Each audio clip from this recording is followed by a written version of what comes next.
Hello, thank you for joining me. I'm Dorothy, professional astrologer. We're going to talk about the new moon on July 28 in the sign of Leo. So we got a lot to cover here because this is more than a new moon. If you don't know by now, we have Mars, Uranus, and North Node coming together. So that's causing a lot of stir in everybody. That's a big shift and change in values. Your values, you got to look at where this is in your own chart, that 18 degrees of Taurus, and focus on, what is motivating you and what is helping you to shift and change. But that's not the forecast for today. The forecast for today is this new moon in the sign of Leo. So I'm going to share the chart with you.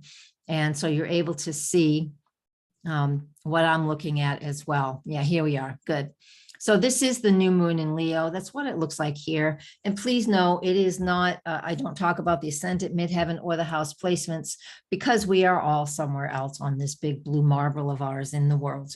So the house placements will change for your location. You can, however, look and find out where if you're knowledgeable enough, just see where 5 degrees of Leo is. And that's where there's a new beginning for you to take an opportunity to set those new intentions for yourself. So that's a good pre-bit for this. So let's get right into it. New moon in the sign of Leo. It's a fixed sign, fixed fire. So we're in that, that second zodiac sign of the season. So we're really anchored right in. So Northern Hemisphere, it's hot as hell up here in New England right now. And in the Southern Hemisphere, it is your winter time. So we are fixed, solid in the season. So that's what that begins with. And so we also want to look at, so we know we want to feel stable and solid. Things need to feel like we're not shaking and moving. However, that connection, Mars, here it is right here where my mouse is, Mars, Uranus, North Node, they are coming together. So that is a little bit of shake and rattle and roll, right? It's stirring us up. And if you're paying attention and you're doing your work and you're, being an enlightened being, and that means different things for everybody. It doesn't mean that you're sitting on a mountaintop oming all the time. It does for some people, but not for everybody. This is the way I do it, as just as service to others. So, what does that look like for you if you're paying attention and you're moving along through these days, these times? If you're moving forward with them and evolving with what's going on and looking at what you value, you are doing your work, and the Uranus, Mars, North Node connection will not be like somebody pulls the rug out from under you, because you are evolving and changing with the times as well. It looks different for each and every one of us, but we are feeling a bit edgy about a lot of it. And there's absolutely no doubt about that. So I'm going to get out my drawing tool because I want to talk about this too. So that's what that was, right? But we do have the new moon right there at 5 degrees of Leo, and it's at 1:55 p.m. You can see that right up here, 1:55 p.m. in my time zone. So Eastern Daylight Time. You do have to adjust for wherever you live. Okay. So make that time zone adjustment. So we want during new moons, and you don't have to do anything exactly on the new moon moment in time, because the moon will be in the new moon phase for about 2.5 days, right? So that's great. Now, I want us to focus on, with the new moon, we always need to focus on what our new intentions are. The moon is dark, so we're not always sure what we're planting, even though we're going to be focusing on Leo. And so what is Leo about? Leo is passionate. It's creative. It does represent the things we do create, which include our children. So maybe we're really passionate about our children and helping them and serving them, or whatever it is for you in your world. Maybe your creativity, this new moon in Leo, it's an opportunity for you to get your artwork or your photography or get out on the summer stage. I want to talk about Northern Hemisphere here. Get out on the summer stage, right? And show your stuff. What are you passionate about is the question. And I would ask you to sit down and ponder that. get out your journal, and sometime after, 2 in the afternoon, Eastern Daylight Time on July 28th, start sitting down and just like, what am I passionate about? And what steps do I take to make that happen? So again, whether it's something that you want to be creative about and you're passionate about, and it could be anything you're passionate about, whether you want to spark that new passion in your relationship or bring that old passion back. That's something that you can do with the new moon in Leo. And again, create, and the loyalty and the heart-centeredness around Leo these are the things that we should be focusing on. Opening up and being more heart-centered, more passionate, and more engaged in the things that we love. Those are things that we can do with that new moon in the sign of Leo. Now, I alluded to this in the beginning, and I just want you to know, I'm going to start a little bit of drawing here. So right about here, where I'm making these stars, and then was April 30th, we had a new moon solar eclipse, right there. New moon solar eclipse was right there at the 10 degrees of Taurus. And look at this, 10 degrees of Taurus and 5 degrees of Leo is a 90-degree angle. So this new moon is connected to the eclipse we had on April 30th in the sign of Taurus, 10 degrees of Taurus.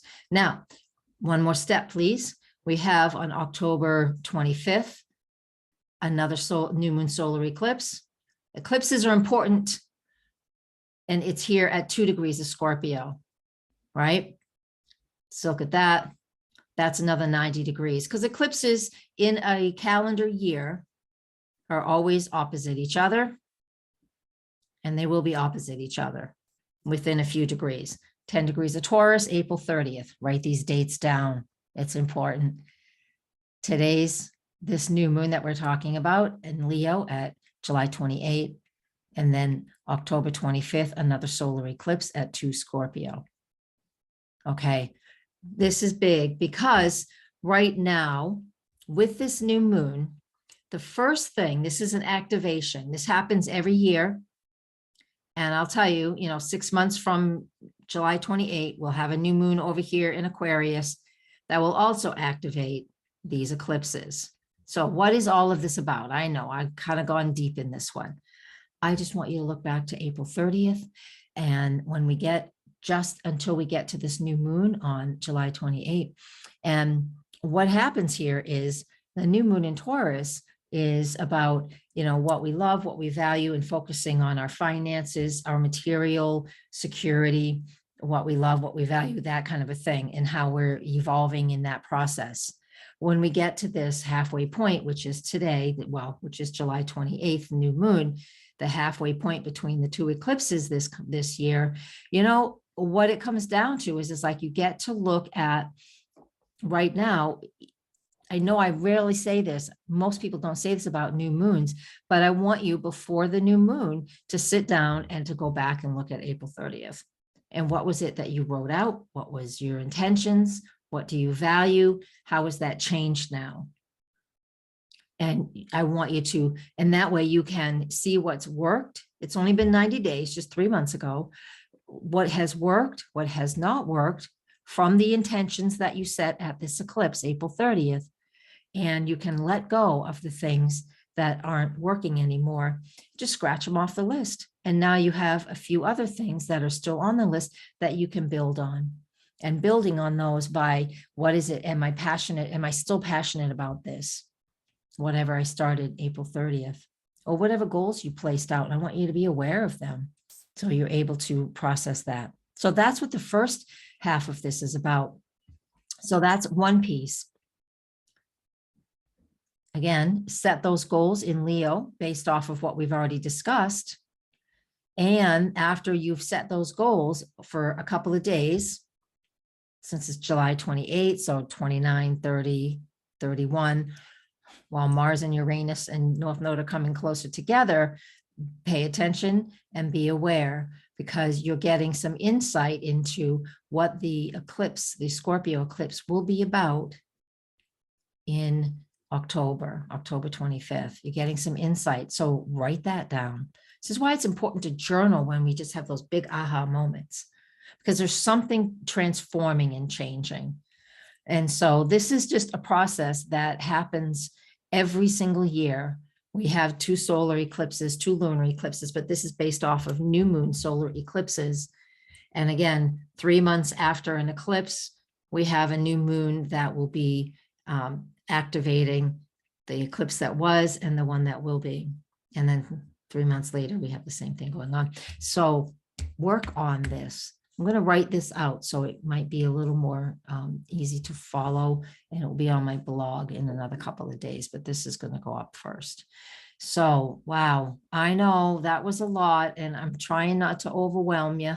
I hope I haven't, but I want you to do the best you can. Again, these are just trigger points or activation points for the eclipses. So find those in your own chart too, and you'll be able to see, the significance of them, where they were for you. All right, because the eclipses are part of the lunar node stuff. And since we do have Mars, Uranus, and the lunar north node coming together, it does create a whole lot of, this is social change, right? This is a collective change. We are collectively being made aware of an awful lot of things now. And with stress and tension and things not going well, it definitely shows us what it is we want, because now we know what we don't want and what isn't working. And there's another whole layer to that too. I'm going to leave us with that. Thank you guys so much. And I will, comment, like, share the whole thing. Website is DorothyMorganAstrologer.com. You can come there and check things out. And I appreciate that very much.